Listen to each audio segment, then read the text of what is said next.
Hello, everybody, and welcome back to the Dark Reading News Desk, live from Black Hat USA 2024. My name is Becky Bracken. I'm an editor with Dark Reading, and we are thrilled to be here with our next guest from MITRE, Marissa, our daughter, who's senior AI engineer, and Alex Byrne, who's a cybersecurity engineer, and they are both here to unpack their research on evaluating large language models for offensive cyber capabilities.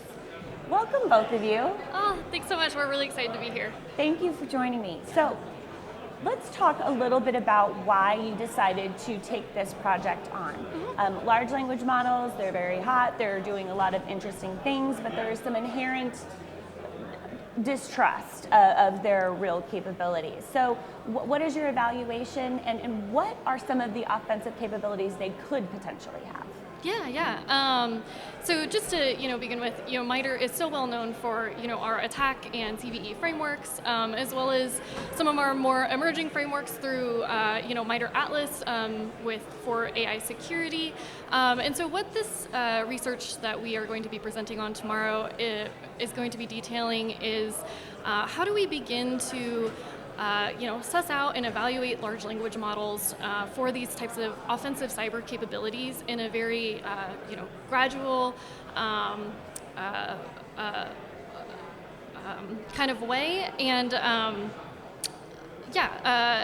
we are hoping, that our methodology is really flexible and that we can, as MITRE always does, open source this work for, collaborators and the larger cyber community to, help us build out these types of tests to better understand, where large language models can impact the cyber threat landscape. What are we testing? So talk to me about what we're specifically looking at. So we're going ahead and we're testing a broad range of different capabilities because cyber is such a huge area. Mm-hmm. You can go ahead and you can look at reverse engineering or forensics, and you can see really interesting capabilities in one area, but they might not necessarily translate to the other. So we're trying to go ahead and build this wealth of different tests, and so we're going to be showing off some stuff to do with Active Directory attacks, some stuff to do with an in-house simulation that we have called CyberLayer, and to see, well, hey, can it use different tools? Does it rely on certain tools? Is it robust when you change things around? Is it able to remain stealthy? And so we're testing a whole variety of different dimensions. And what were your findings? So our findings are really in the early works right now. We've been mostly just building out the entire framework itself so that we can hopefully open source it soon. Our tests are fairly small, like Alex said, we really only have a handful of these tests because they're so incredibly complex. We're trying to evaluate LLMs across a broad range of tasks through simulation and attack path planning, trying to incorporate, whether a large language model has been fine-tuned or using RAG, how does that affect its ability to perform on our tests and our benchmarks. So currently right now our tests are still under development, and the results are still under development. We're hoping with the open sourcing of our code that we'll also be putting out a paper after Black Hat as well. But for more info on those tests and how well our large language models and the open source large language models that we're using, you'll have to maybe come to our talk. Okay. That would be probably the best place. No spoilers. No spoilers. Which models were you looking at specifically? So we are testing a broad range of large language models. Currently, any of the, models that are coming from, Meta, Llama models, code models, the top flavors that you're seeing on Hugging Face, as well as, starting to go towards the ChatGPTs and those emerging large language models. So we're trying to test along, quite a few different ones that are well known for different capabilities, as well as how well do they do when you are giving them new data for things like RAG that's more specific to some cyber operation. Can you explain to me how these models, in a real use case, could be used offensively? Yeah. So, ultimately, what you've seen with a lot of different papers is if you drop the model into a terminal, a terminal is fundamentally just text, and the model processes text. So the question is, can it take in a bunch of text and output text that corresponds to commands, the arguments that you would, as a red team operator, you would actually be doing in your day-to-day? But you can also go ahead and hook it up to drive certain platforms. So can you hook it up to drive something like Metasploit? And can it interact with that different tool? And can it reason about what's in front of it so that it adapts in the same way that a human being does to see, hey, there's this new network, there's this new device, there's this new vulnerability. Is it able to adapt and understand how to use that in that context? Doesn't know that, this set of behavior is very noisy and is going to get it caught, or is it able to develop new exploits? And so, talk to me about which models that you looked at really were the most mature. Mm-hmm. What are the models that if we really want to start digging in and use them for practical purposes, which ones would you point to? Mm-hmm. I think our research is too early on to really give a concrete answer on that. We are learning from the other evaluation frameworks coming out of Facebook Meta with their CyberSec eval tool for cybersecurity, as well as Google DeepMind.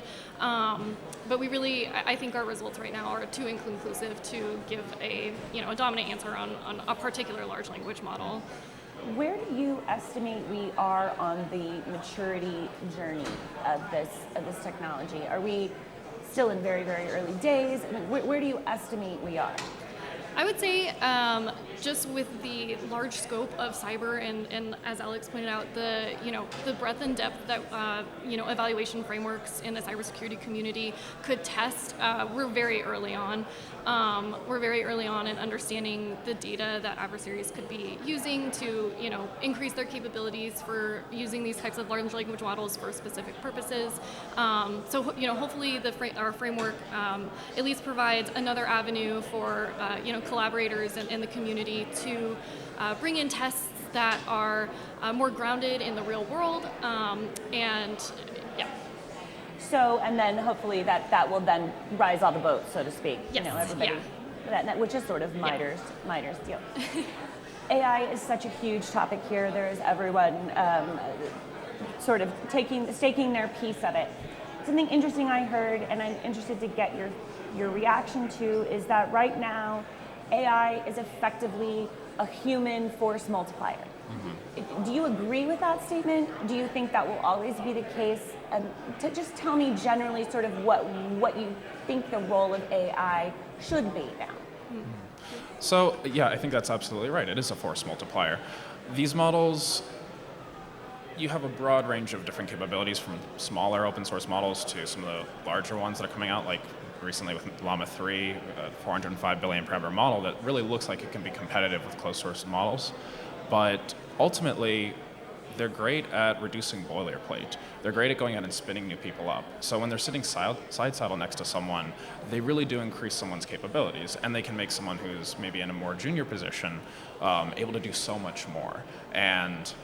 But that also comes as a little bit of a double-edged sword, because they still hallucinate, they still make errors. So for that junior individual, if it goes ahead and gives them the wrong piece of information, or if the model behaves maliciously in some instances, then it can really go ahead and end up, being a double-edged sword, reducing that junior engineer's capabilities.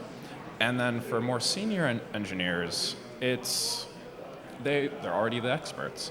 And so unless they're trying to get spun up with something that's totally brand new for them, usually something that's maybe a little bit tangential to their area of expertise, I don't think it is actually that large of a force multiplier. So it really depends on who it is that's using it for what purpose. Do you agree with that? I do. And I'd also add that, part of why and the methodology that we are evaluating these large language models is to better understand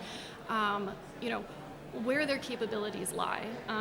Some of these are models that are extremely good at code and finding code vulnerabilities or generating code.